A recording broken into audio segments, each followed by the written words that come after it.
வணக்கம் நேயர்களே, ஆயுத எழுத்திற்கு உங்களை வரவேற்பது நான் கார்கே. தாவேகாவுடைய இரண்டாவது மாநாட்டில் விஜயனுடைய பேச்சுக்கு பிறகு ஒவ்வொரு அரசியல் கட்சிகளாக எதிர்வினையாற்ற பதிலடி கொடுக்க தொடங்கியிருக்கிறார்கள். விஜய் பேசிய பேச்சுக்கு திமுக, அதிமுக, பாஜக, நாம் தமிழர் அப்படின்னு தொடர்ந்து பதிலடி கொடுத்துட்ருக்காங்க. முதலமைச்சரை அங்கிள் என அழைத்த பேச்சிற்கு எல்லா கட்சியிலையும் எதிர்கட்சிகளும் கூட அது தரமற்ற விமர்சனம் அப்படின்ற குற்றச்சாட்டுக்களை எல்லாம் முன்வைத்திருக்கிறார்கள். அதே நேரத்தில் விஜய் அவர்களை கடுமையாக தாக்கி விமர்சித்திருக்கிறார்கள் திமுக எம்எல்ஏக்கள், சட்டமன்ற உறுப்பினர்கள் திரு சங்கர், அதே போல் திரு சந்திரகுமார் உள்ளிட்ட இருவரும் விமர்சித்திருக்கிறார்கள். பாஜக தரப்பிலிருந்து விஜய் அவர்களுக்கு 50 வயதுக்கு மேலாயிடுச்சு, அவரை நாங்கள் வேறு மாதிரி அழைக்கலாமா, பூமர்னு அழைக்கலாமான்னு அண்ணாமலை ஏற்கனவே ஒரு விமர்சனத்தை முன் வச்சிருந்தார். திரு சரத்குமார் அவர்கள், நீங்கள் முதலமைச்சரையும் பிரதமரையும் பேர் சொல்லி விமர்சிக்கிறீங்க, அது தரக்குறைவான விமர்சனம், எப்படி நீங்கள் பேர் சொல்லி இந்த மாதிரிலாம் விமர்சிக்கலாம், ஏன் முன்னாள் முதலமைச்சர் ஜெயலலிதாவை உங்களால் அந்த மாதிரி விமர்சிக்க முடியலை, விமர்சிச்சிருக்க முடியுமா அப்படின்ற கேள்விகளையும் எழுப்பியிருக்கிறாங்க. 1.5 வயது குழந்தை தான் தாவேகா, உழைக்காமல் பலனை பெற நினைப்பது பெரும் ஊழல் அப்படின்ற குற்றச்சாட்டையும் விமர்சனத்தையும் முன்வைத்திருக்கிறார் எதிர்க்கட்சி தலைவர் திரு இபிஎஸ் அவர்கள். இப்படி தொடர்ச்சியான விமர்சனங்கள் இருக்கிறது. கட்சிகளுடைய பலமுனை பதிலடி, எதிர்ப்பை சமாளிப்பாரா விஜய் அப்படின்னு விவாதிக்க இருக்கிறோம். சிறப்பு விருந்தினர்கள் தாவேகாவுடைய கூட்டணி கட்சி தமிழ்நாடு முஸ்லீம் லீக்கிலிருந்து திரு முஸ்தபா அவர்கள் நிகழ்ச்சிக்கு வரவேற்கிறேன். தொடர்ந்து அரசியல் விமர்சகர் திரு பொங்கலூர் மணிகண்டன், அவரையும் நிகழ்ச்சிக்கு வரவேற்கிறேன். தொடர்ந்து அரசியல் விமர்சகர் திரு செந்தில்வேல், அவரையும் நிகழ்ச்சிக்கு வரவேற்கிறேன். அரசியல் விமர்சகர் டாக்டர் சுமன் ஸ்ரீராமன், அவரையும் நிகழ்ச்சிக்கு வரவேற்கிறேன். நான் முதல்ல டாக்டர் சுமன் ஸ்ரீராமன் அவர்கள்ட்ட, விஜய் தன்னுடைய முதல் பேச்சிலேயே முதல் மாநாட்டில் கொள்கை எதிரி, அரசியல் எதிரி யாருன்னு சொல்லிட்டார். ஆனால் திமுகவை விமர்சித்த அளவுக்கு பாஜக விமர்சிக்கலை அப்படின்னு முதல் மாநாட்டில் சொல்லப்பட்டது. ஆனால் இன்னைக்கு பார்த்தா இரண்டாவது மாநாடு முடிச்சிருக்காரு. ஏறக்குறைய தமிழ்நாட்டில் எல்லா கட்சிகளும் விஜயுடைய பேச்சுக்கு எதிர்ப்பை தெரிவிக்கிறாங்க. அப்போது இது திட்டமிட்டு கட்டமைக்கப்பட்டதா, எல்லாரையும் எதிரியாக்கி அந்த இடத்துல தாவேக மைலேஜ் பெற நினைக்கிறதா, எப்படி பார்க்குறீங்க? இல்ல, அவ்வளோ யோசிச்செல்லாம் பண்ணியிருப்பாங்கன்னு நான் நினைக்கிறேங்க. அவங்க ஒன்றும் ஒரு பெரிய ஸ்ட்ராட்டஜி, ஒரு பிளான், இப்போ அவங்க லாஜிக்கலா பார்த்தாக்கா அவங்க வாக்குகளை பிளக்கிறதுக்கு தான் இருக்காங்க. அது எவ்வளவு பர்சன்டேஜ் பிளப்பாங்க அப்படிங்கிறது அது இப்போ திமுகவுக்கு தான் ஒரு ஒரு ஒரு வித்தியாசமான ஒரு பொசிஷன். இப்போ விஜயோடைய ஓட்டு கொலாப்ஸ் ஆயிடுச்சுன்னு வைங்களேன், இன்னொரு 8 மாசத்துல பெரும் அளவுல வளராமல் கொலாப்ஸ் ஆயிடுச்சுன்னா திமுகவுக்கு தான் அது பிரச்சனை. எப்படியாவது விஜய் ஒரு 8-10% எடுத்தே ஆகணும். சோ அதனால இந்த கான்டெஸ்ட் அவர் என்ன சொல்றாரு, தாவேகாவுக்கும் திமுகவுக்கும் இடையே போட்டிங்கிறார் இல்லையா? சோ அதற்கு அவர் கூறுவது சரி போல் சில ஸ்டேட்மெண்ட்டை எடுத்து விட வேண்டியது இப்போ திமுகவுக்கு ஒரு நிர்பந்தம் ஆகிவிட்டது. ஏன்னா அவருடைய ஓட் எப்படி டெலிகேட்டா பேலன்ஸ்னா, விஜய் ரொம்ப பவர்ஃபுல்லா ஆகக்கூடாது. ஏன்னா ரொம்ப பவர்ஃபுல்லான இவங்க வாக்குகளையும் எடுக்கக்கூடிய வாய்ப்பு இருக்கிறது ஒரு கணிசமான அளவுல. அதே சமயம் ரொம்ப கொலாப்ஸ் ஆகி ஒரு 3% 4% மொத்தமா ஓட்டு வந்துச்சுன்னா அவருடைய யூட்டிலிட்டி வேல்யூவும் இருக்காது. ஸோ அவர்களுக்கு ஒரு டிஃபிகல்ட் பொசிஷன். பட் அவங்க இப்போதைக்கு they are playing it very well. Vijay என்ன சொல்றாரு திட்டவட்டமா, எனக்கும் திமுகவுக்கும் தான் போட்டி அப்படிதானே சொல்றாரு. அப்படின்னா உங்களுக்கு திமுக வேணாம்னா எனக்கு ஓட்டு போடுங்க, அப்படின்னா திமுக எதிராக போடுறவங்க எல்லாம் எனக்கு ஓட்டு போடுங்க. இல்ல விஜய்க்கு கொஞ்சம் ஓட்டு போகணும் திமுக நினைச்சா திமுக பதிலடி கொடுக்கணும். அபிஷியலா அவங்க பதிலடி கொடுக்கல. சில சட்டமன்ற உறுப்பினர்கள் தனிப்பட்ட முறையில பேசுறாங்க, அவங்களுடைய கருத்தா சொல்றாங்க. அபிஷியலா ஏன் தவிர்க்கல? இல்ல, அதாவது போக போக இது closer to the election date அபிஷியலாவும் இதற்கு சில மறுப்புகளை தெரிவிக்க வேண்டிய ஒரு சிச்சுவேஷன். அதாவது அவங்க இப்ப அனலைஸ் பண்ணிட்டு இருக்காங்க என்ன சிச்சுவேஷன், இவர் எங்க போவாரு. ஏன்னா இப்ப இனிஷியல் இண்டிகேஷன்ஸ் பாத்தீங்கன்னா அவர் ரொம்ப ஒரு ஸ்ட்ராட்டஜிக்கா அவங்க பிளான் பண்றாங்க. ஏன்னா கொள்கை என்னன்னு தெரியாது, திட்டங்கள் என்னன்னு தெரியாது. சோ அவர் ஜஸ்ட் அவருடைய சினிமா அப்பீல்ல எங்களுக்கு ஓட்டு போடுங்க அப்படின்னு கேட்கும் போது அது எந்த அளவுக்கு மக்களிடையே ஒரு அவங்க ஃபேன்ஸ் போடுவாங்க. அதுல நான் மாற்றுக்கிறது எல்லாம் பல முறை சொல்லியிருக்கேன். 8%, 10%, 12% வரைக்கும் வாக்குகள் பெறுவதற்கான வாய்ப்பு இருக்கிறது. பட் அது வெற்றிக்கு நெருக்கமாக கூட இருக்கக்கூடிய வாய்ப்பு என்னை பொறுத்த வரைக்கும் இன்றைய சூழல்ல, இன்னும் 8 மாசம் இருக்கு, அதுக்குள்ள மாறலாம். பட் இன்றைய சூழல்ல வின்னிங் ஃபோர்ஸாக அவரால் வருவது மிகவும் கடினம். அதனால ஆனா இந்த எலெக்ஷன்ல விஜய் ஒரு பெரிய பேசு பொருளா இன்னைக்கு பாருங்க எல்லா கட்சியும் எதிர்க்க தொடங்கிருச்சு அந்த செகண்ட் ஸ்பீச்லயே. அது எப்படி நான் கேட்கிறேன். இல்ல அதாவது ஒரு நிமிஷம், அவர் சிலரை தன்னுடைய எதிரிகள் என்று அறிவிக்கிறார். எதிரிகள் என்று அறிவித்த பிறகு அவங்க திருப்பியாவது ஏதாவது சொல்லணும்ல. திருப்பி சொல்லலைன்னா எவ்வளவு நாளைக்கு பாஜகவா இருக்கட்டும் அதிமுகவா இருக்கட்டும் இவ்வளவு நாள் சரி ஒரு நப்பாசை இருந்திருக்கும், நம்ம கூட வருவாரு in some direct indirect arrangement ஏதாவது இருக்குங்கிற நம்பிக்கையில அவங்க அட்டாக் பண்ணாம இருந்திருக்கலாம். பட் இனிமேல் அவர்களுக்கு அட்டாக் திமுக அட்டாக் பண்ணி தான் ஆகணும். ஏன்னா திமுக அட்டாக் பண்ணாதான் ஆன்டி டிஎம்கே ஓட்டு விஜய்க்கு போகுங்கிற ஒரு சிச்சுவேஷன். அப்பதான் ஏடிஎம்கே ஓட்டு ஸ்பிளிட் ஆகும். ஏடிஎம்கே பிஜேபி கம்பெனிக்கு போற ஓட்டை பிளக்க வேண்டும் என்றால் திமுகவுக்கு ஒரு நிர்பந்தம் இருக்கிறது, விஜயை கொஞ்சமாவது வளர்த்து விட வேண்டும். அதே சமயம் அதிகமா வளர்த்து விடக்கூடாது, ஏன்னா அவங்க ஓட்டு குறையக்கூடாது. ஸோ இது ரொம்ப ஒரு ட்ரிக்கி கேம்.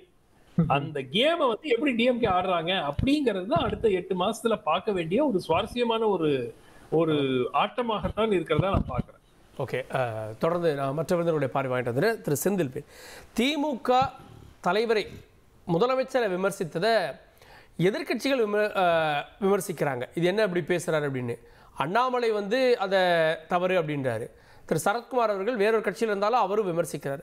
ஆனால் அஃபிஷியலாக திமுக இது பற்றி எதுவும் சொல்லலை. சட்டமன்ற உறுப்பினர்கள் மட்டும் சொல்கிறாங்க. இதில் ஏதாவது பின்னணி இருக்குன்னு பார்க்கணுமா? ஒன்றுமில்லை. இப்போ திரு விஜய் அவர்களை நோக்கி பல்வேறு கேள்விகளை நான் தொடர்ந்து ஊடக விவாதங்களிலும் என்னுடைய வலைக்காட்சியிலும் வைத்து வருகிறேன். அதற்கு இதுவரைக்கும் விஜய் பதிலே சொன்னதில்லை. நண்பர் முஸ்தபா சொல்லுகிறார், மற்றவர்கள் சொல்லுகிறார், ஏன் விஜய் சொல்லவில்லை அப்படின்னு நான் கேட்டா அந்த கேள்விக்கு எது பதிலோ அதுதான் இப்ப நீங்க கேட்ட கேள்விக்கான பதில். என்ன மாதிரி ஊடக விவாதங்கள்ல ஒவ்வொரு ஊடகத்திலும் என்னை போன்ற அரசியல் விமர்சகர்கள் அல்லது பத்திரிகையாளர்கள் அல்லது விஜய் நோக்கி கேள்வி கேட்கிறாங்க. அவங்க எல்லாருக்கும் விஜய் பதில் சொல்றாரா? சொல்ல வேண்டிய அவசியமும் இல்ல. அப்போ அவர் என்ன நினைக்கிறாரு, தனக்கான போட்டியாக யாரை நினைக்கிறாரு? மாண்புமிகு முதலமைச்சர் ஸ்டாலின் அவர்களை நினைக்கின்ற பொழுது ஸ்டாலின் அதே மாதிரி நினைக்கணுங்கிற கட்டாயம் இல்லை. நான் நினைக்கலாம், விஜய் அவர்களை பார்த்து கேட்கிறேன், விஜய் அவர்களே எனக்கு பதில் சொல்லுங்க, நான் கேட்கறதுனால நாளை காலையில் பதில் சொல்லிட போறாரா? என்ன பதில் சொல்ல மாட்டார். நான் மோடியை பார்த்து கூட தான் டெய்லி கேள்வி கேட்கிறேன், மோடி அவர்களே அப்படின்னு கேட்கிறேன். மோடி எனக்கு பதில் சொல்றாரா? மோடி எனக்கு பதில் சொல்லவில்லை, அதனால் மோடி என்னை பார்த்து பயந்து விட்டார் நான் சொன்னா அது மாதிரி காமெடி ஏதாவது உண்டா? இல்ல, ஆனா முதலமைச்சர் ஒரு திருமண விழால போய் நேத்து கட்சி தொடங்கினவங்களை கூட திமுக அழிக்கணும்னு நினைக்கிறாங்க அப்படின்னு மறைமுகமா சொல்றாரு. நேரடியா சொல்ல மாட்டாரு. தன்னுடைய எதிரியா தாவேக்காவை நிறுவுவதில் தயக்கம் இருக்கும். இல்லங்க, எதிரி யாருங்கிறது இருக்குல்ல, நீங்க எப்படி சொல்றது, யார் சமமான எதிரிங்கிறது இருக்கலாங்க. நீங்க ஒவ்வொரு இப்ப நீங்க சச்சின் டெண்டுல்கர் ஒரு லோக்கல் டோர்னமெண்ட்ல விளையாடுற ஒருத்தர் தனக்கு போட்டியா நினைக்கலன்னா நீங்க அது அந்த மாதிரி தான். இது நீங்க எப்படி வேணா எடுத்துங்க. இப்ப நீங்க விஜய் யாரை போட்டியா நினைப்பாரு? களத்துல அஜித்தை நினைப்பாரு. பிராக்டிகலா சொல்றேன், விஜய் ஒருவேளை அஜித்தை போட்டியா நினைக்கலாம். விஜய் நான் பலமுறை சொல்லிப்பேன், நான் 3 படத்துல நடிச்சிருக்கேன். பிளட் மணின்னு ஒரு படத்துல நடிச்சிருக்கேன், ஐஎலின்னு ஒரு வெப் சீரிஸ் நடிச்சிருக்கேன், ஜப்பான்ல நடிச்சிருக்கேன். எனக்கு போட்டி விஜய் நான் சொன்னா எவ்வளவு காமெடியா இருக்கும். நான் சொல்லிக்கலாம் வேணாம் எனக்கு போட்டி விஜய்னு, விஜய் பாப்பாரா? அதே மாதிரி தாங்க விஜய் சொல்லிக்கலாம், ஸ்டாலின் தான் எனக்கு போட்டி அப்படின்னு. ஸ்டாலினே அப்படி பார்க்கணும்.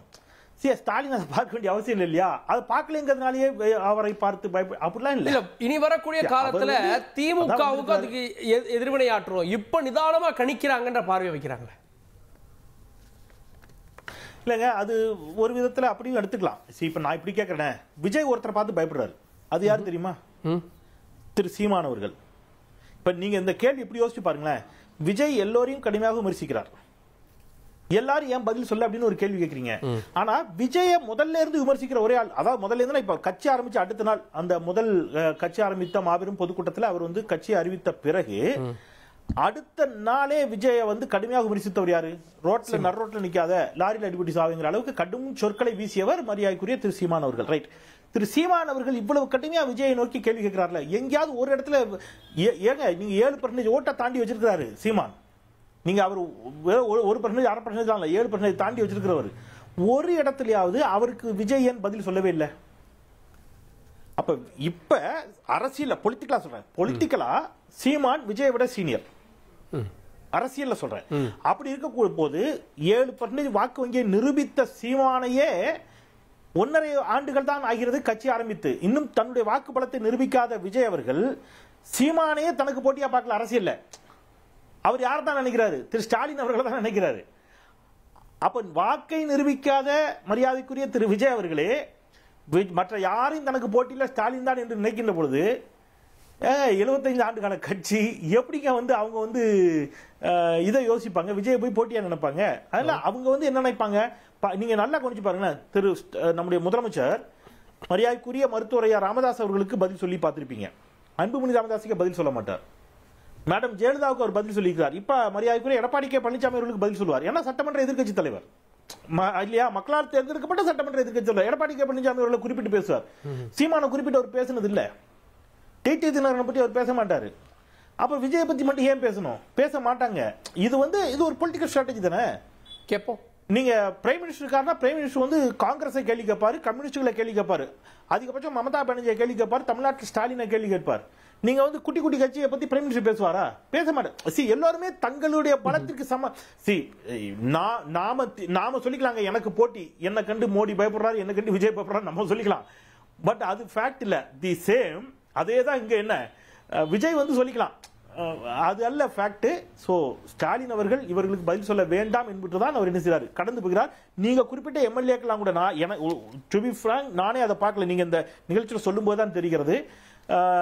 என்னன்னா அப்ப நான் இதை எப்படி புரிஞ்சுக்கிறேன்னா, ஒன்னு எங்கேயாவது யாராவது பேட்டி கேட்டிருப்பாங்க, பேட்டி கேட்கிற இடத்துல ஏதாவது சொல்லி கூடும் அப்படின்னு நான் யூகிக்கிறேன்.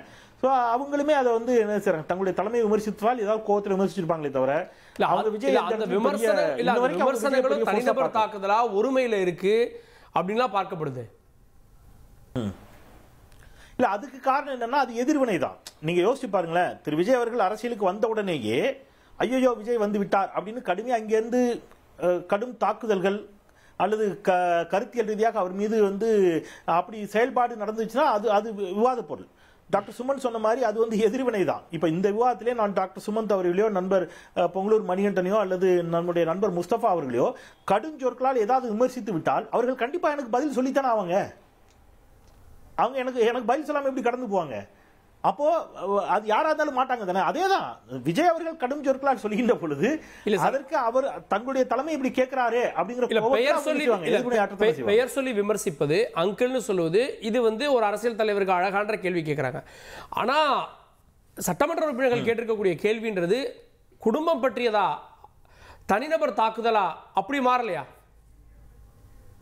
சூரியனை பார்த்து ஏதோ ஒரு மாதிரி அப்படின்லாம் பேசுறாங்க. காரியா இப்பவும் நான் சொல்றேன், அவங்க என்ன விமர்சிச்சாங்கன்னு உண்மையில எனக்கு தெரியல. நீங்க விமர்சனத்தை சொன்ன இருந்தா கூட சொல்லுங்க, தப்பு இல்ல. நான் ஆமாவா இல்லையான்னு என் கருத்தை சொல்ல போறேன். என் கருத்து எப்பொழுதுமே ஒரே கருத்து தான்.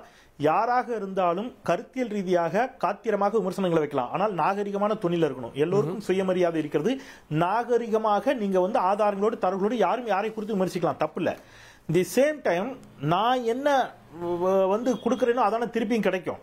அப்ப அதுலயும் நம்ம நினைச்சணும் கவனமாக இருக்கணும் அப்படிங்கறதை நான் சேர்த்து சொல்றேன். நாமளும் கவனமான வார்த்தைகளை கையாள வேண்டும், நாமளும் கவனமான சொற்களை கையாண்டு நீங்க முதலமைச்சர் நோக்கி கேள்வி கேட்பதற்கு தான் நீங்கள் அரசியல் கட்சி ஆரம்பிச்சிருக்கீங்க. அதுல மாற்று கருத்தே இல்ல. திமுகவை கடுமையாக விமர்சிக்கலாம், அது உங்கள் உரிமை. கேள்வி கேளுங்க, பாஜக நோக்கி கேள்வி கேளுங்க. இங்க திமுக ஆட்சி, ஒன்றியத்தில் பாஜக ஆட்சி, அதுல பிரச்சனை இல்ல.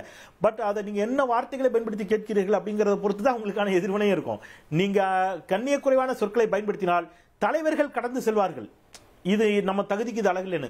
அந்த தொண்டர்கள் அதே மாதிரி இருக்க மாட்டாங்க. அவங்க தலைமை மீது கொண்ட பற்றியில் எதிர்வினை ஆற்றத்தான் செய்வார்கள்.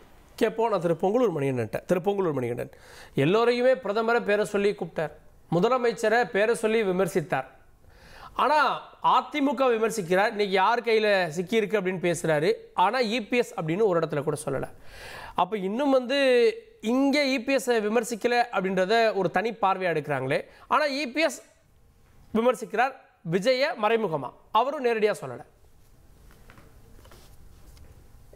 இல்ல நண்பர் செந்தில்வேல் அவர்கள் சொன்ன மாதிரி தாங்க, ஒரு விமர்சனம் என்று வருகிற போது அது பதில் விமர்சனம் செய்யாமல் கடந்து போனால் பல பேர் கேட்பாங்க, அதற்காகவே பேச வேண்டி வரும். இன்னொன்று நம்முடைய டாக்டர் சுமந்த் சி ராமன் அவர்கள் சொன்ன அந்த அரசியல் கணக்கும் அதுல சரியாத்தான் பொருந்தது.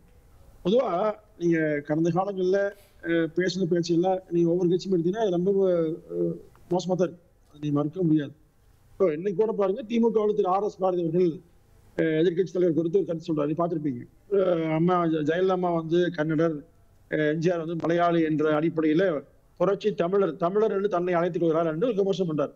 அப்போ இந்த மாதிரி ஏதாவது ஒன்று தனிப்பட்ட கருத்துக்களை விமர்சனங்களை அரசியல்வாதிகள் வச்சுட்டே இருக்காங்க. அது விற்காமல் காலங்காலமா இருக்குது. பெருந்தலைவர் காமராஜர் மறைவு, அண்ணா மறைவுக்கு பிறகு ஒரு கலாச்சாரம் எப்படி வந்தது, யாரால் வந்ததுங்கிறத இப்ப திமுக வந்து எப்படி சொல்லணும். அந்த மாதிரி திரு விஜய் அவர்கள் பேர சொல்லாம மறைமுக பேசுறது அது பண்றதெல்லாம் வந்து என்ன அது அரசு தெரியும். தைரியமா சொல்ல வேண்டாங்க.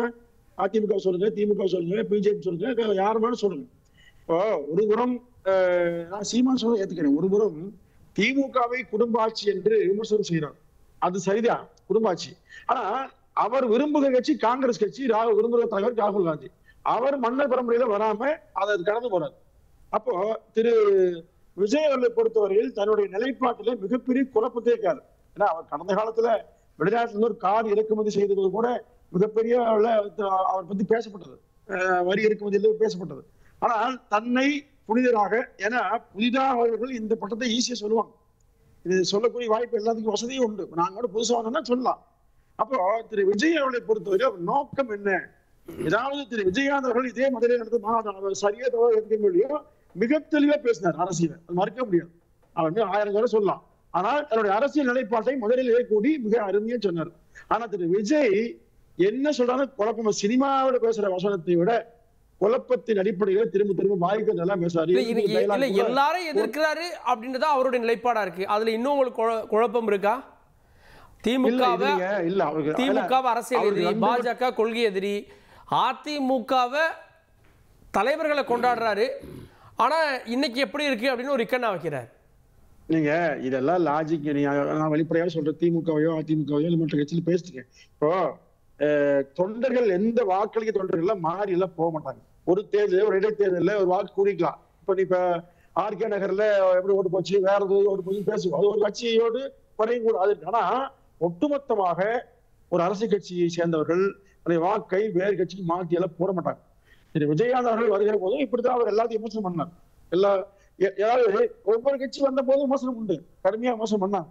ஆனா காலம் வேற மாதிரி மாறிக்கிறது. கமலஹாசன் சென்றதே இல்லை, திமுகவை மிக கடுமையா விமர்சனம் பார்த்தோம். நம்ம அந்த டார்ச்சர் எடுத்து டிவி அடிச்சாரு, குடும்பாட்சி விமர்சனம் பண்ணாரு, நிறைய பேசினாரு. அப்ப என்ன ஆனான்னு பார்த்தோம். அப்ப இது மாதிரி புதிதாக அதாவது புதுசுக்கு கடைசிக்கு வெளுப்பான்னு சொல்லுவாங்க. அப்ப புதுசா கடைசி வெளுக்கிற மாதிரி பேசுவாங்க. அப்புறம் காலப்போக்குல தேர்தல் சந்திச்சு, மக்களை சந்திச்சு வாக்கு வாங்குற போது அங்க படுகிற அடி, அனுபவம், அவமானம், அங்கதான் அவர் திரும்பி சிந்திக்க வைக்குங்க. அதனால எந்த அனுபவம் இல்லாத ஒருவர் இன்றைக்கு இது மாதிரி பேச துவங்கியிருக்கார். இந்த பேச்சுடைய விளைவை அவரே உணர்வார். கேட்போம். நான் திரு முஸ்தபா அவர்கள்ட்ட, விஜயனுடைய பேச்சு அங்கே தொண்டர்கள் ஆரவாரத்தோடு இருந்தாங்க, ஆனால் அரசியல் ரங்கத்தில் அது பேக் ஃபயர் ஆயிடுச்சோ? எல்லா கட்சி தலைவர்களும் எதிர்ப்பு தெரிவிக்கிறாங்க.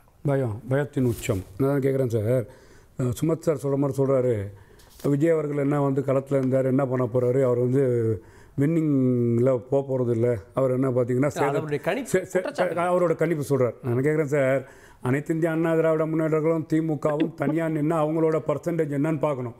கூட்டணி அமைந்ததுக்கு பின்னால் தான் தமிழக அரசியலில் எப்படி நம்ம போகும்போது எந்த வெற்றியை நம்ம நிலைநாட்ட போகிறோம், யார் வெற்றி அடைய போகிறான்னு பார்க்க முடியும். அது வரைக்கும் பார்த்திங்கன்னா இன்றைக்கி மாநாடு, மக்கள் சந்திப்பு, இதுக்கப்புறமா இருக்கக்கூடிய நேற்று வரைக்கும் 2 விழுக்காடுன்னு சொன்ன மரியாதைக்குரிய விஜய் அவர்களை இன்றைக்கி வந்து பார்த்திங்கன்னா 12 விழுக்காடுன்னு பேச ஆரம்பிச்சிட்டாங்க.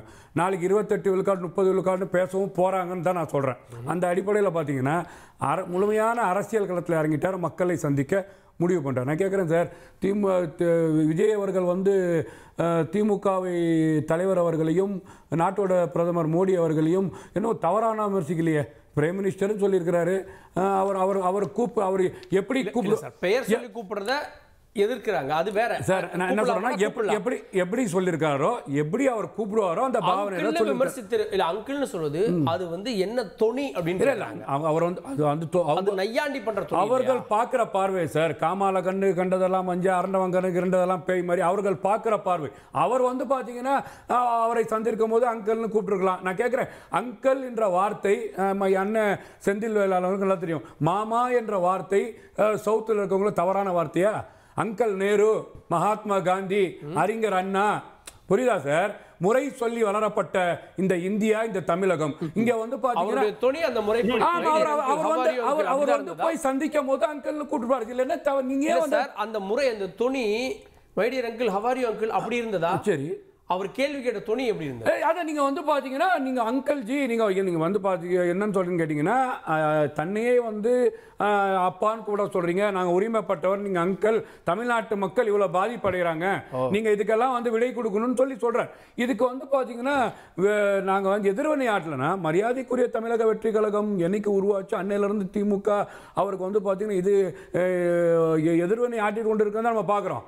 முதலமைச்சர் அவர்கள் ஒரு விஷயத்தில் வந்து பேசினாலும் அதுக்கப்புறமா இருக்கக்கூடிய ரகுபதி பேசினதை பார்த்தோம், சேகர்பாபு பேசினதை பார்த்தோம், நடுநிலையாக இருக்கக்கூடிய சபாநாயகர் அப்போ அவர்கள் பேசினதை பார்த்தோம். சரி, முதலமைச்சரோட ப்ரோக்ராம்ஸ் முதலமைச்சர் வந்து பார்த்தீங்கன்னா நீ அவர் சொல்கிற மாதிரி அவர் ஒரு 3 படம் நடிச்சிருக்காரு, அஜித் தான் அவருக்கு பதில் சொல்லணும், ஏன் முதலமைச்சர் பதில் சொல்லக்கூடாதுன்னா முதலமைச்சர் மேடையில் மனிதநேய ஜனநாயக கட்சியை வச்சுக்கிட்டு, வாழ்வுரிமை கட்சியை வச்சுக்கிட்டு, காங்கிரஸ் கட்சியை வச்சுக்கிட்டு, கொங்கு கட்சியை வச்சுட்டு உங்கள் பிறந்தநாள் விழாவில் விஜய் அவர்களை விமர்சிக்கக்கூடிய நிகழ்வு தானே பார்க்குறோம். ஏங்க அவரை பற்றி பேச வேணாம்னு சொல்லிட்டு போகிறாங்க. அப்போ முழுக்க தமிழக வெற்றி கழகம் தமிழ்நாட்டு அரசியல் களத்தில் கூட இருக்கின்ற விடுதலை சிறுத்தை ஓட்டை வந்து பார்த்தீங்கன்னா பெறாரு, கம்யூனிஸ்டில் இருக்கக்கூடிய ஓட்டை பெறாரு, திமுக ஓட்டை பிரிக்கிறாரு, அண்ணா திமுக ஓட்டை பிரிக்கிறாரு. இதனால வந்து பார்த்தீங்கன்னா அந்த பயத்தின் உச்சம் தான் அவங்க வந்து செய்கிறாங்க. தேர்தல் முடிவுல தான் தெரியும். அது சரி, நீங்க ஒரு கணிப்பு சொல்றீங்க 28% சொல்றாரு. ஏற்கனவே விஜய் அவர்கள் போன வருஷம் தேர்தலில் நின்னாரா? வாங்க போற 28% யார் ஓட்டு? யார் ஓட்டு? யார் சொல்றா? சரி, நீங்க சொல்றல வாங்க சார், ஒரு 20% யார் ஓட? அவர் வாங்க போற அவர் வாங்க போற ஓட்டு யாரோட ஓட்டு? அதுக்கு நீ பதில் சொல்லுங்க. அவர் ஒரு ஓட்டு வாங்குறாருல, அது யாரோட ஓட்டு? அவருக்கு புதுசா வந்து பாத்தீங்கன்னா அமெரிக்கால இருந்து தொண்டர்கள் இறக்கி ஓட்டு போட போறாங்களா? எல்லா கட்சியில இஸ்ரேல்ல இருந்து இறங்கி ஓட்டு போட போறாங்களா? எல்லா வீட்லயும் தமிழ்நாட்டுல ஓட்டுரிமை எல்லா வீடும் ஒரு அரசியல் மயப்படுத்தப்பட்டு ஏதோ ஒரு வகையில இருந்தா எல்லா ஓட்டு தான் பிரியும். என்ன அரசியல் மயப்படல? விஜய் அவர்கள் வந்து திமுக காரங்க விஜய் படத்தை பாக்குறது இல்லையா, அதிமுக காரங்க பாக்குறது இல்லையா, பாஜக காரங்க பாக்குறது இல்லையா? ஆனா விஜயா திமுகவா, விஜயா அதிமுகவா, விஜயா பாஜக? தமிழக அரசியல் களமும் அவருக்கு வரக்கூடிய கூட்டமும் மாநாடு நடத்துறாங்கன்னா முதல் நாள் நைட்டு போய் அவ்வளோ பேர் நிற்கிறாங்க, அவரோட உரையை கேட்குறாங்க. தமிழக வெற்றி கழகத்தில் மாவட்ட செயலாளர் போடுறாங்க, பகுதி செயலாளர் போடுறாங்க, தொண்டர்களை போடுறாங்க, உறுப்பினர்களை சேர்க்குறாங்க. இதெல்லாம் எப்படி எந்த யாருக்கு ஓட்டா மாறும்? இங்கே தமிழக வெற்றி கழகத்தில் உறுப்பினர் சேர்ந்து திமுக வாக்களிப்பாங்க. அங்கே வந்த தொண்டர்கள் வந்து இதுக்கு முன்னாடி எங்கே இருந்திருப்பாங்க? அவங்க ஏன் வந்து தமிழக வெற்றி கழகத்தை நோக்கி வராங்க? இது நம்ம புரிஞ்சுக்கணும் சார். அப்போ வந்து பார்த்தீங்கன்னா தமிழக அரசியலில் வந்து அவர் வந்து கிரவுண்டில் வந்து டிவிக்கு வந்து ஒரு வலுவான வாக்கு வங்கி வைத்து கொண்டு இருக்கின்றது, இன்னும் கூடும் அப்படின்ற ஒரு நம்ம பார்க்குறோம். அதனால ஏன் வந்து எடப்பாடி பழனிசாமி பேரை வந்து சொல்கிறதே இல்லை? அதிமுக பிரதானமான party sir. AIADMK Jayalalithaa madam வந்து பார்த்தீங்கன்னா ஆட்சியை புரிஞ்சிருக்கிறாங்க, எம்ஜிஆர் அவர்கள் ஆட்சி புரிஞ்சிருக்கிறாரு. எடப்பாடி பழனிசாமி மக்கள் மன்றத்தில் நின்று 10 வாட்டி தோத்தவர், அவர் பேர் இருக்கு நம்ம சொல்லணும். கொஞ்சம் யோசிச்சு பார்த்தீங்களா? அது அதிமுக ஒரு இருந்த எதுக்காக சொல்லணும் சார்? 10 வாட்டி மக்கள் வந்து தண்டனை கொடுத்தாங்க. இவர் வந்து பாத்தீங்கன்னா ஆட்சி இந்த தமிழ்நாட்டில் ஆட்சி புரியறதுக்கு தகுதியற்ற நபர் முடிவு பண்ணிட்டாங்க. முதலமைச்சரா இல்லங்க, நீங்க வந்து எதிர்கட்சி தலைவர் அவர் வந்து பாத்தீங்கன்னா 10 தேர்தலில் வந்து தோல்வியை சந்திச்சார் சார். பல இடத்துல இரட்டை இலை டெபாசிட் இருக்கு சார், 3வது இடம் போயிருக்கு. நான் என்ன கேட்கிறேன், அதுதான் சொல்ல வரேன். நீங்க இதுக்கு தான் நீங்க புரிஞ்சுக்கணும். அனைத்து இந்திய அண்ணா திராவிட முன்னேற்ற கழகம் திமுகவை வலுவாக எதிர்த்தது. 13 வருடம் ஆட்சி கட்டிலிருந்து இறக்கியது.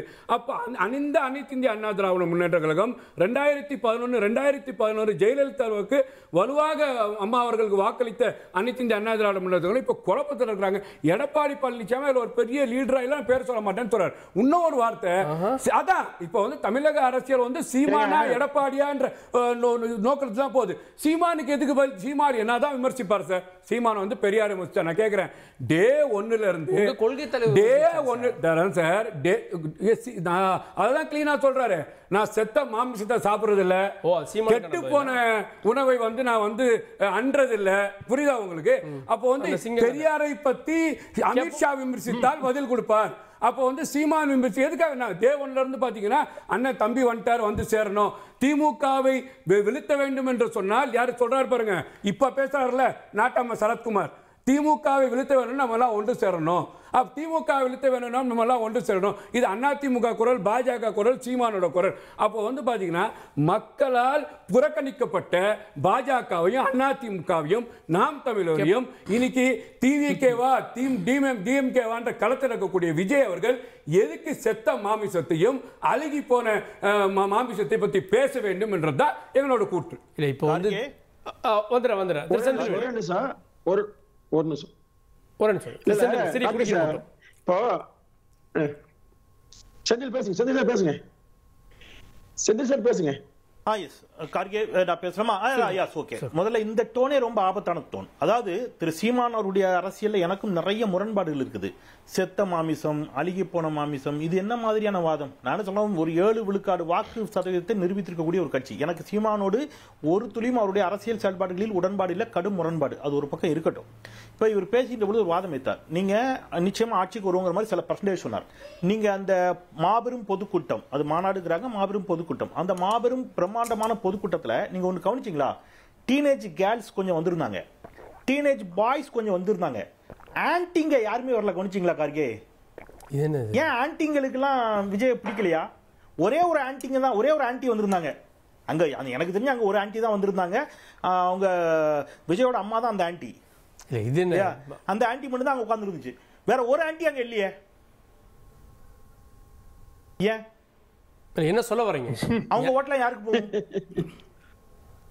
இல்ல இல்ல, விஜய் அம்மாவை தவிர, ஆன்டி ஷோபாவை தவிர, அந்த ஆன்டியை தவிர வேற யாரும் விஜய் ஆதரிக்கலங்கிற. சோ எப்படி ஓட்டு விழுன்னு கேக்குறேன். இல்ல தனி விமர்சனம் ஏறப்போகுது, தனிப்பட்ட தாக்குதல் மாதிரி ஏறப்போகுது. என்ன இதுல என்ன இப்ப நான் பேசுறதுல ஏதாவது தனிப்பட்ட தாக்குதல் எதுன்னு மட்டும் கரெக்டா சொல்லுங்க. இல்ல நீங்க ஏதோ பொடி வச்சு பேசுறீங்க. மனசாட்சியை தொட்டு சொல்லுங்க. ஒரு நிமிஷம் முஸ்தபா, புரியுது இல்ல? நான் விஜய் அம்மாவை ஆன்டின்னு சொன்னா உங்களுக்கு வருது இல்ல, புரியுது இல்ல, பதறது இல்ல, நாகரிகமா பேசலாம், பொடி வச்சு பேசாங்கன்னு சொல்றீங்கல்ல. அப்போ ஏன் விஜய் அம்மா ஆன்டி இல்லையா? அவங்க ஆன்டியா இல்லையா? இத பத்தி 1/2 மணி நேரம் பேசுவோம். இதா விவாதம் நாட்டுக்கு, தமிழ்நாட்டுக்கு? அப்ப நீங்க யோசிச்சு பாருங்க. மன்னிக்கணுமா, நான் அம்மாட்ட நான் உள்ளபடியே சாரி கேட்டுக்கிறேன். இல்ல இல்ல, ஏன்னா உங்க மகன் செஞ்ச அந்த சொல்லாடலை எப்படி புரிய வைக்கிறதுன்னு எனக்கு தெரியல. அதுக்காக நான் அந்த சொல்லாடலை பயன்படுத்தி அது காயப்படுத்திருந்தா சாரி. நான் என்ன சொல்றேன்னா, இப்ப நீங்க அப்படி பேசக்கூடாதுங்கிற இல்லையா? நீங்க வீட்டுல பாக்குறீங்க, அங்கிள் நல்லா இருக்கிறீங்களா அங்கிள்னு கேட்கறது வேற. ஸ்டாலின் சாரை பார்த்து கேட்கிறேன், நீங்க அதை கூட நீங்க அழகா சுட்டி காட்டுங்க. அந்த டோன், அந்த நற்கள். நான் வந்து அம்மா வந்துருந்தாங்க, விஜயோட அம்மா வந்துட்டாங்கன்னு சொல்றதுக்கும், அந்த ஆன்டி அங்க வந்து உட்கார்ந்து இருந்துச்சுன்னு சொன்னா எவ்வளவு அருவப்பா இருக்கும். இதுதான் வித்தியாசம்.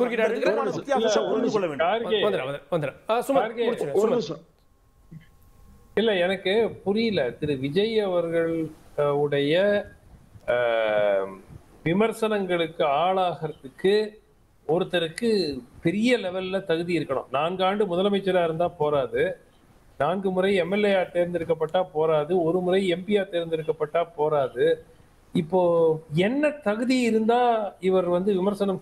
எனக்கு புரியலைங்க. இது வந்து ஒரு whole thing looks filmy. AIADMK அவர் விமர்சிக்காததுக்கா சொல்றீங்க நீங்க? இல்லைங்க, நான் என்ன சொல்றேன், இவர் இன்னைக்கு எதிர்கட்சி தலைவர், உங்களுக்கு பிடிக்குதோ இல்லையோ, அவருடைய ஸ்டீம்ல தான் ஜெயிச்சு எதிர்கட்சி தலைவர் ஆயிருக்காரு. அப்ப எதிர்கட்சி தலைவரா தமிழ்நாட்டில் இருக்கிறவரை வந்து விமர்சனம் செய்யற அளவுக்கு அவருக்கு தகுதி இல்லையா? எதிர்கட்சி தலைவருங்கிறது தகுதி போராது. அப்ப இவர் யாரு? ஒரு தேர்தலில் இது வரைக்கும் போட்டி இல்லை. 5% வருமா, 20% வருமா, 2% வருமானு நமக்கு தெரியாது. அவர் வந்து அதிமுகவை பற்றி விமர்சனம் இது ஒரு நிஜமாவே ஒரு காமெடியா இருக்குங்க. காமெடியா அந்த ஸ்டேஜ்ல மதுரையில் நடந்த பல விஷயங்களே வந்து ஒரு ஒரு நகைச்சுவை ஊட்டும் விஷயங்களா இருக்கு. ஃபுல்லா ஃபர்ஸ்ட் ஆஃப் ஆல் இந்த ஸ்பீச்ல it was literally like cinema dialogue. ஆங்கில சேனல்ல அன்னைக்கு கேட்டிருந்தாங்க. எனக்கு வந்து அது ஒரு ஒரு மூவி டயலாக் வந்து ரிசைட் பண்ற மாதிரி தான் எனக்கு ஒரு ஃபீலிங் கிடைச்சது. அதனாலதான் வந்து திமுக மதுரை மாநாட்டுக்கு பிறகு கூட்டம் வந்திருக்கலாம், பட் கிரெடிபிலிட்டி டெஃபினட்டா குறைஞ்சிருக்கு. ஏன்னா மக்கள் முன் நீங்க என்ன சரி ஊழலை ஒழிக்கணும்ல, எப்படி ஒழிக்க போறீங்க? உங்களுடைய திட்டங்கள் சமூக நீதி, இவங்களும் சமூக நீதி தான் சொல்றாங்க. இவங்களும் நீட்டு ஒழிக்கணுங்கிறாங்க, இவங்களும் கச்சத்தீவை மீட்கணுங்கிறாங்க. என்னங்க டிஃபரன்ஸ்? நீங்க வாட் இஸ் தி டிஃபரன்ஸ்? நீங்க என்ன பண்ண போறீங்க மக்களுக்கு? கேப்போம் அத சொல்லாம நீங்க வாக்குகளை மட்டும் போடுங்கன்னா ஃபேன்ஸ் ஓட்டு போடுவாங்க. அதை தாண்டி பொதுமக்கள் வாக்களிப்பார்களா என்று எனக்கு சந்தேகம். ஒன்று. இரண்டாவது, மற்ற கட்சிகளை இழிவுபடுத்தி, மற்ற தலைவர்களை இழிவுபடுத்தி பேசுவது எக்காரணம் கொண்டும் தமிழக வாக்காளர்களுக்கு அது பிடிக்காது.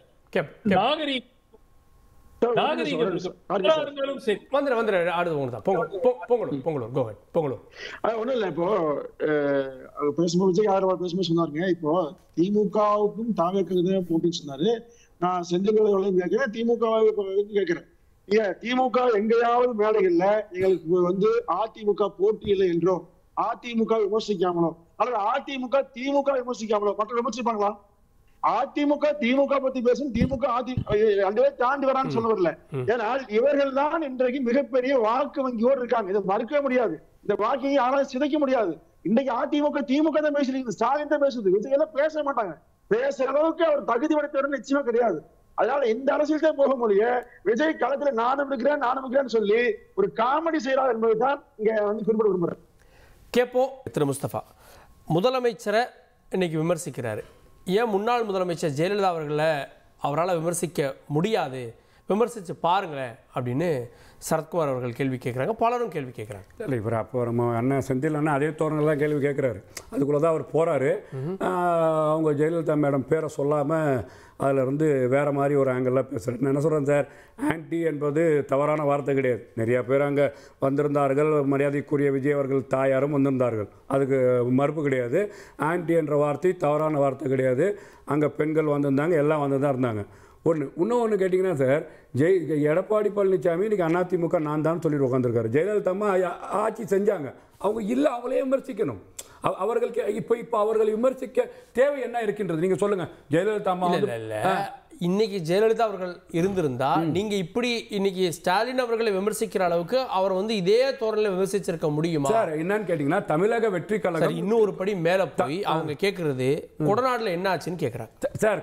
என்ன கேட்டீங்கன்னா, அப்படி பாத்தீங்கன்னு சொன்னீங்கன்னா, கொடைநாடுல அவர் பிரச்சனை போய் நின்னாரு, பேசினாரு, வந்தாரு, அவங்களுக்குள்ள சுமூகமா முடிஞ்சிச்சு.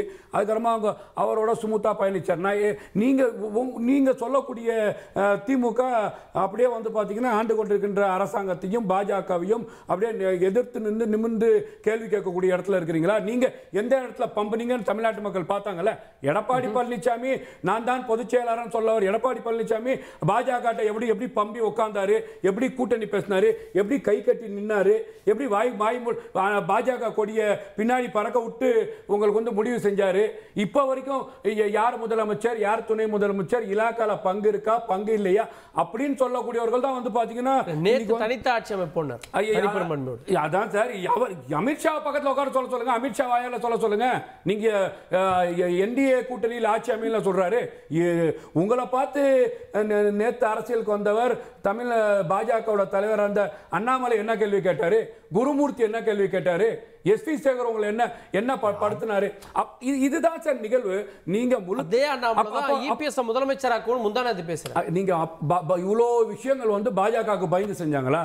நீங்க கோடைநாடை பத்தி பேசுறீங்களே, போனார் ஊட்டிக்கு போனார்னு பாஜக. நீங்க திமுக பாத்தீங்கன்னா ஏற்கனவே நீங்க கருப்புபுரம் விட்டீங்க, அப்புறம் வெள்ளக்கொடை காமிச்சிங்க, அப்புறம் பாத்தீங்கன்னா ஃபைனான்ஸ் மினிஸ்டரை வச்சு ரெட் கார்பெட் விரிச்சிங்க. நீங்க 3 வருஷமா போகாத ஃபினான்ஸ் கூட்டத்துக்கு ஓடி போய் டாஸ்மாக் பிரச்சனை வந்தவன போய் அங்க போய் பாத்தீங்கன்னா சரண் அடிக்கிறீங்க. இப்ப இது பாத்தீங்கன்னா எதிர்ப்பு நிலையா? தமிழ்நாட்டு மக்கள் எப்படி புரிஞ்சுக்குவா? இவங்களுக்கு தேவை நீங்க கேட்கலாம். அவங்க பாஜக மறைமுக உறவுன்னு சொல்றீங்க. என்ன இது மக்கள் புரிஞ்சுவாங்கன்றா. நீங்க என்னதான் பாத்தீங்கன்னா நாங்கள் எதிர்த்தோம் சொன்னாலும் நீங்க எந்த அளவுக்கு எதிர்க்கிறீங்க அப்படின்றத அதை தான் சொல்றாரு. நீங்க திமுக பாத்தீங்கன்னா கள்ள கூட்டணி வைத்திருக்கின்றது. எடப்பாடி பழனிசாமி நேர்முகமாக அதிமுகவை அங்க அடிமை கூட்டணி வைத்திருக்கின்றார். இப்ப 2 பேரும் பயந்துகிட்டு தமிழ்நாட்டில் இருக்கக்கூடிய எல்லா பிரச்சனையிலையும் பாத்தீங்கன்னா நீங்க அடகு வச்சிட்டு இருக்கிறீங்க. அப்போ இவங்களை முழுமையாக இவர்கள் 2 பேரையும் வேறெடுத்து தமிழ்நாட்டில் பாஜகவை பாசிசத்தை எதிர்நிலையில் இருக்கக்கூடிய நான் களத்தில் நிற்கிறேன் மக்களுக்கு கிரவுண்ட்ல சொல்றாரு. இதுல என்ன பிரச்சனை இருக்கு? இல்ல சார், அதுல செலக்டிவா எதிர்க்கிறாரா ரேஞ்ச் வச்சிருக்காரு. திமுக பாஜக அடுத்ததுதான் அதிமுக. சார் என்ன கேட்கிறேன்னா, அதிமுகவை எதிர்ப்பதற்கான வேலை எங்க இருக்குன்ற இப்போ தமிழ்நாட்டில் ஆட்சி யார் சார்? ஆட்சி எப்படி போன அவர் பிரச்சாரத்துக்கு போயிட்டாரு சார். அவங்க எதிர்க்க மாட்டீங்களா? புரியல. அதான் நீங்க பிரச்சாரம் மக்களை போயிட்டாரு பிரச்சாரம் பண்றாரு சார். எடப்பாடி பழனிசாமி பரிட்சை தேர்தலில் பிரச்சாரம் பண்றாரு. அவர் பேசினா வந்து பாத்தீங்கன்னா கம்பநாயகத்தை சேக்கலாருன்னு சொன்னா கூட சரியான பேச்சு பாத்தீங்கன்னா இப்ப சுமத் சார் சொன்னாரு. அவர் பேசினது வந்து வசனம் மாதிரி இருந்தது, அவர் பேச்சே இல்லை. அப்போ அவரோட பாவனை கமலஹாசன் ஒரு ஸ்டைல்ல பேசுவாரு, விஜய் அவர்கள் ஒரு ஸ்டைல்ல பேசுவாரு, ஸ்டாலின் அவர்கள் ஒரு ஸ்டைல்ல பேசுவாரு, எடப்பாடி ஒரு ஸ்டைல்ல பேசுவாரு. அது அவரோட பாவனை சார். நீங்க நினைச்ச மாதிரி அவங்க பேசணும்னு சொன்னா நீங்க தான் அங்க போய் உட்காரணும். புரியுதா உங்களுக்கு? அப்போ புரியக்கூடிய விஷயம் யாருக்கு போய் கன்வே ஆகணும்? இந்த விஷயம் வந்து பாத்தீங்கன்னா தமிழ்நாட்டில் இருக்கக்கூடிய யாரும் முன்னாடி தமிழ்நாட்டு மக்களுக்கும் இளைஞர்களுக்கும் இளைஞர்களுக்கும் வாக்களிக்கக்கூடிய வாக்காளர்களுக்கும் சொல்லக்கூடிய விஷயத்துல இவர் சொல்றதுல நீதி இருக்கா, இவர் கொடுக்கக்கூடிய விஷயத்துல வந்து நியாயம் இருக்கா? அப்ப வந்து திமுக வந்து இவ்வளவு இல்ல சுமந்த் இன்னொன்னு சொல்றாரு, கூட்டம் கூடலாம், அந்த கிரெடிபிலிட்டி இனிமே இருக்குமா? பொதுமக்கள் இந்த பேச்சு நீங்க என்ன பண்ண போறீங்கன்னு சொல்ல மாட்டேன்னா அது என்னங்க நியாயம்? நான் கேக்குறேன் சார், நீங்க என்ன பண்ண போறீங்க? அதிமுக 10 வாட்டி இத பண்ண போறோம் சொல்லிச்சு, என்ன பண்ணீங்க? திமுக வந்து சொல்லிச்சு நான் வந்த உடனே நீட்டா சொல்லுங்க. ஒரு நிமிஷம் டாக்டர் சுமந்த், ஒரு நிமிஷம். திமுக 25-30 வருஷம் முன்னாடியிலிருந்து 1967 இருந்து ஆட்சியில் இருக்காங்க. 25-30 வருஷம் ஆட்சியில் இருந்திருக்காங்க. அதிமுக 32 வருஷம் ஆட்சியில் இருந்திருக்காங்க. அவங்க என்ன செய்வாங்க செய்ய மாட்டாங்க அப்படிங்கிறது மக்களுக்கு அத்துப்படியா தெரியுங்க. அவங்க இந்த மாதிரி சில வாக்குறுதிகளை எடுத்து விடுவாங்க, அதை நிறைவேற்ற மாட்டாங்க, அதுவும் மக்களுக்கு தெரியும். ஆனா அவங்க செஞ்சதும் மக்களுக்கு தெரியும். என்ன செய்வீங்க நீங்க? நான் தான் மாற்று, கரெக்டா? கமலஹாசன் வந்தாரு, நான் தான் மாற்று, இந்த 2 கட்சி டிவி கிவி எல்லாம் போட்டு உடைச்சாரு. கடைசியில என்ன ஆச்சு? நான் என்ன கேட்கிறேன்னா, மக்கள் முன் நீங்கள் வைக்கக்கூடிய திட்டங்கள் என்ன? எப்படி நீங்க ஊழலை அழிக்க போறீங்க? எப்படி நீங்க சமூக நீதிக்கு திமுகவுக்கு ஒரு மாற்றாக எப்படி இருக்க போறீங்க? உங்களுடைய what is the ideology, what is the programme? எதுவுமே நான் சொல்ல மாட்டேன். ஆனா நாங்க இது மாதிரி டயலாக் பேசிட்டு போயிருவோம், நீங்க ஓட்டு போடணும்னா இது எப்படிங்க நியாயம்? எப்போ? சரி நான் ஒரு கேள்வி, எப்போ இத சொல்லுவீங்க? அதையாவது சொல்லுங்க. உங்க கேள்வியை முடிச்சிங்களா சார்? உங்க கேள்வியை முடிச்சிங்களா சார்? திமுக இந்த நாட்டு மக்களுக்கு இவ்வளவு செய்ய போறேன்னு சொல்லிருக்கு, அதிமுக இவ்வளவு செய்ய போறேன்னு சொல்லிருக்கு. அவங்க ஒவ்வொரு தேர்தல சொல்றாங்க. என்னன்னு கேட்டீங்கன்னா, முதல் இவர் என்ன சொல்றா, ஊழலற்ற அரசை கொடுப்பேன்னு சொல்றாரு. மதவாதத்தை நான் வந்து பாத்தீங்கன்னா பாஜக வந்து மதத்தை வைத்து அரசியல் செய்து, இந்த மதவாதத்தை வைத்து அரசியல் செய்ய மாட்டேன், அதை எதிர்ப்பேன். தமிழ் மண்ணுக்கும் தமிழ் மக்களுக்கும் மத்திய அரசாங்கத்து வர திட்டங்கள் மக்கள் மன்ற போய் சொல்லும் போது சார், இவங்க 2 பேரும் சொல்லி ஃபைல் ஆயிட்டாங்க. அவர் சொல்றாரு மக்கள் நம்பி வாக்களிக்க போறாங்க. சுமன் சார் வாக்களிக்க போறாரு. ரெண்டாவது விஷயம், மக்கள் எப்படி திமுக விஜயோட கரிஷ்மாக்கு ஓட்டு கிடைக்கும், இந்த கொள்கைக்கு கிடைக்குமா? இந்த கொள்கை எல்லா கட்சியிலும் இருக்கின்றது. டாக்டர் சுமந்த் நான் கேக்குறேன், திமுக ஒரு கொள்கையை சொல்லிச்சா இல்லையா? அந்த கொள்கையை நம்பி மக்கள் வாக்களிச்சாங்களா இல்லையா? திமுக யாரா ஒருத்தர் ஊழல் ஆட்சி கொடுப்போம்னு சொல்றாங்க. நான் என்ன கேக்குறேன்னா, திமுக ஒரு கொள்கையை சொல்லிச்சா இல்லையா? அந்த கொள்கைக்கு இந்த மக்கள் வாக்களிச்சாங்களா இல்லையா? அதிமுக ஒரு கொள்கை சொல்லிச்சு, அந்த கொள்கைக்கு இந்த மக்கள் வாக்களித்தாங்க. அப்ப 2 பேர் கையிலே ஆட்சியை கொடுத்து, இவர்கள் சொன்ன கொள்கையில வெறும் உருட்டு தான் இருக்கு, இவர்கள் சொன்ன கொள்கையில உருட்டு தான் இருக்கு. அப்ப வந்து பாத்தீங்கன்னா இவர் சொல்ல கொள்கை நம்மளுக்கு வாய்ப்பளித்து இவர் கண்டிப்பா செய்வான்ற நம்பிக்கை வரும்ல. அந்த நம்பிக்கை எப்படி வந்திருக்கு நான் கேக்குறேன். அதான் இவங்க செய்யல நம்பிக்கை வருது. ஒருத்தர் செய்யலன்னு சொன்னா கண்டிப்பா இவங்க திமுக சமூக நீதியை கொடுத்தோம். அப்ப திமுக சமூக நீதி எவ்வளவு வந்து பாத்தீங்கன்னா அக்கறை வந்து செலுத்தினாங்க. இந்த ஆட்சியில சமூக நீதிக்கு என்ன பண்ணிட்டாங்க? நீங்க இன்னைக்கும் பாத்தீங்கன்னா பட்டியலின மக்கள் தமிழ்நாட்டில் எவ்வளவு வஞ்சிக்கப்படுறாங்க, பட்டியலின மக்கள் எவ்வளவு பாதிக்கப்படுறாங்க. இப்ப இந்த விஷயத்தை வந்து திமுக செய்யல, 504 வாக்குறுதி திமுக செய்யல, மதவாதத்தை எதிர்ப்பேன்னு சொல்லிட்டு அங்க ஒரு ஸ்டெண்ட் அடிக்கிறாங்க, இங்க ஒரு ஸ்டெண்ட் அடிக்கிறாங்க. திமுக செய்யல. எடப்பாடி பழனிசாமி மக்கள் நம்பவே இல்லை, அவர் என்னதான் வாக்குறுதி கொடுத்தாலும் செய்யாம இருக்கிறார். அப்ப இவெல்லாம் செய்யல, இவர் வாக்களிக்கலாம், இவர் செய்வார் என்ற நம்பிக்கையில மக்கள் வாக்களிப்பாங்க. எந்த நம்பிக்கை? எந்த நம்பிக்கை? என்ன நம்பிக்கை? என்ன நம்பிக்கை வாக்களிக்கிறோம்? நீங்க சொல்லுங்க, என்ன நம்பிக்கை வாக்களிக்கிறோம்? எல்லாம் செஞ்சிருவாரு. எடப்பாடி வந்தா எல்லாம் செஞ்சாரு. எடப்பாடி வாக்களிச்சாரு. உங்களோட முடிவு என்ன சார்? உங்களோட முடிவு என்ன? உங்களோட முடிவு என்ன சார்? எடப்பாடி வந்துருவாரு, எடப்பாடி நிப்பாரு, எடப்பாடி நான் பிரச்சாரம் பண்றேன், எடப்பாடி வாக்களிங்க. வருவாரு. ஒரு நிமிஷம் இருக்கு. எந்த நம்பிக்கைன்னு நான் கேக்குறேன். சரி, ஒரு 10 வருஷம் எம்எல்ஏ இருந்தாருங்க, அவர் தொகுதியை சூப்பரா பாத்துக்கிட்டாரு, சரி. அந்த நம்பிக்கையா இல்ல சார், ஒரு நான் கேக்குறேன் சார், எம்ஜிஆர் அவர்கள் களத்துல வரும்போது 10 வாட்டி எம்ஜிஆர் எம்எல்ஏ இருந்தாரா? ஜெயலலிதா அம்மா களத்துல வரும்போது 10 வாட்டி எம்எல்ஏ இருந்தாரா? இல்ல திமுக களத்துல வரும்போது 10 வாட்டி அடிச்சிருக்கீங்களா? நான் கேக்குறேன். எடப்பாடி பழனிசாமி வந்தார்ல சார், 4.5 வருஷம் கடனுக்கு முதலமைச்சர் ஆனார்ல, அதுக்கு முன்னாடி ஒரு 10 வருஷம் முதலமைச்சரா இருந்தாரா? யோசிச்சு பாத்தீங்களா? அதுக்கு முன்னாடி அவரோட கொள்கை என்ன? அப்ப வந்து பாத்தீங்கன்னா இவங்க எல்லாம் சொல்ற கொள்கையை மக்கள் ஏத்துட்டு எடப்பாடி பழனிசாமிக்கும் நாட்டோட முதலமைச்சர் ஸ்டாலினுக்கு வாக்களிச்சிடலாம், இவருக்கு வாக்களிக்கல. என்ன பிரச்சாரம்? உங்களோட ஸ்லோகன் என்ன? 1989 எம்எல்ஏ ஆனாருங்க. 1989ங்க எம்எல்ஏ ஆனாரு. திரு செந்தில்வேல் குறுக்கிட்டீங்க, இறுதி கருத்தாவும் அப்படியே.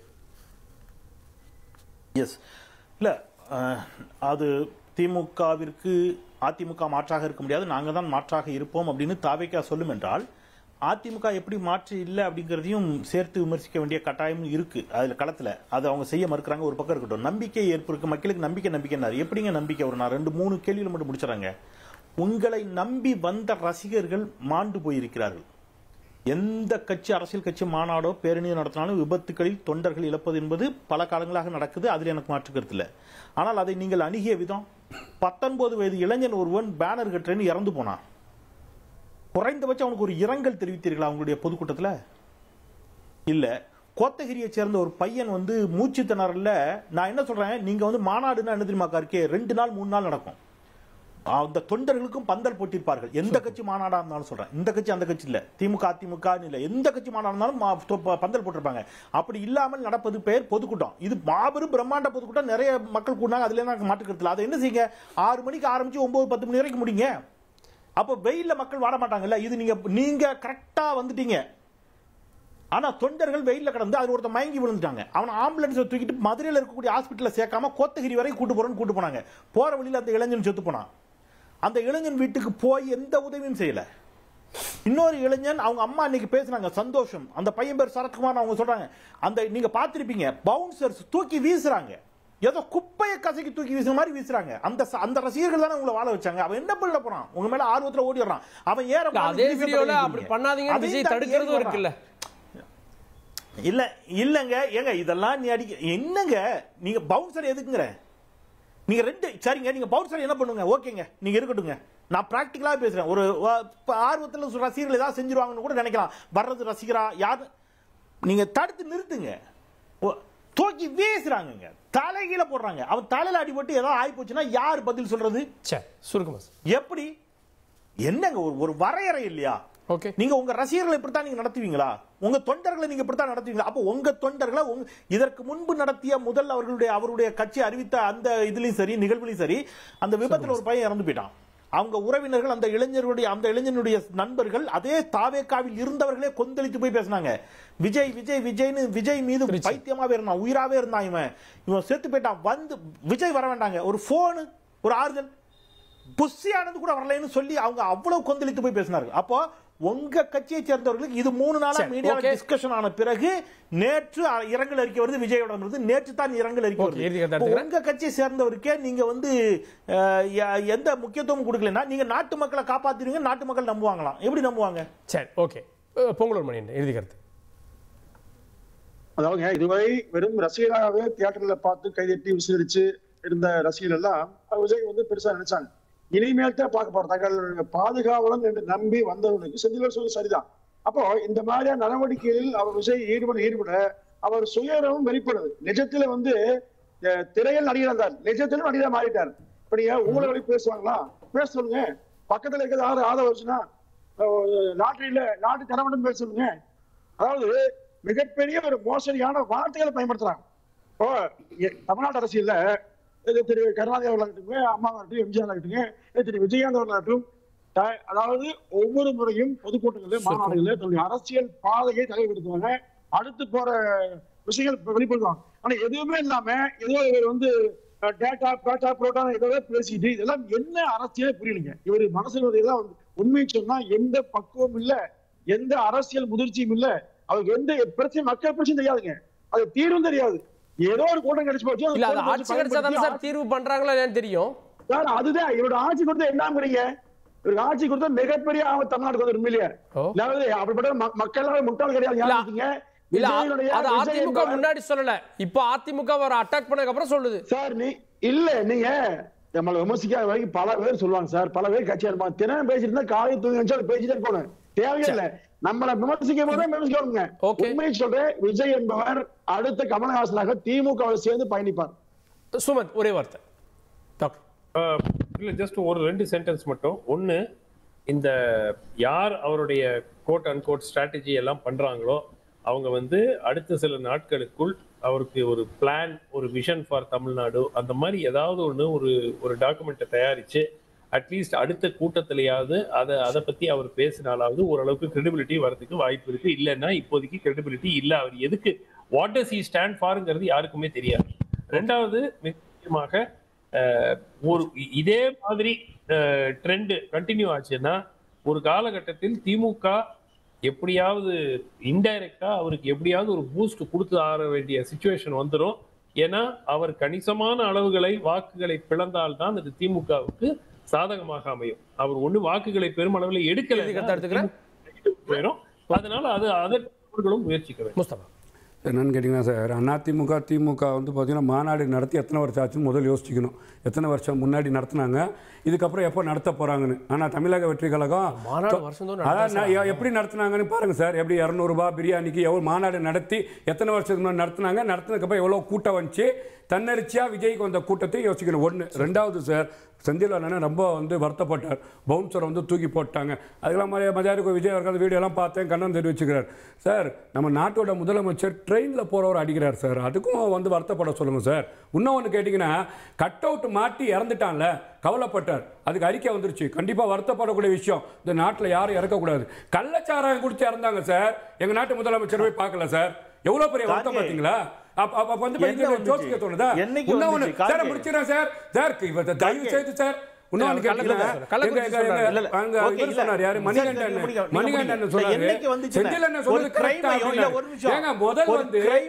கூட்டத்துல ஆம்புலன்ஸ் போறதுக்கு வழி விடுங்க எடப்பாடி பழனிசாமி சொல்லி, ஓகேவா? அப்போ வந்து பாத்தீங்கன்னா மக்கள் மீது கருணை, அன்பு, பாசம், இந்த இருவேறு தலைமுறைலாம் உங்களை வாங்கி வச்சிருக்காங்க. விஜய் அவர்கள் செய்யக்கூடிய மாநாடுலாம் கூடாரம் போடணுமா? தமிழக வெற்றி கழக மாநாடு, திமுக மாநாடு, நீங்க 3 நாளுக்கு மாநாடு நடத்துங்க. எல்ஐசி பில்டிங்ல 16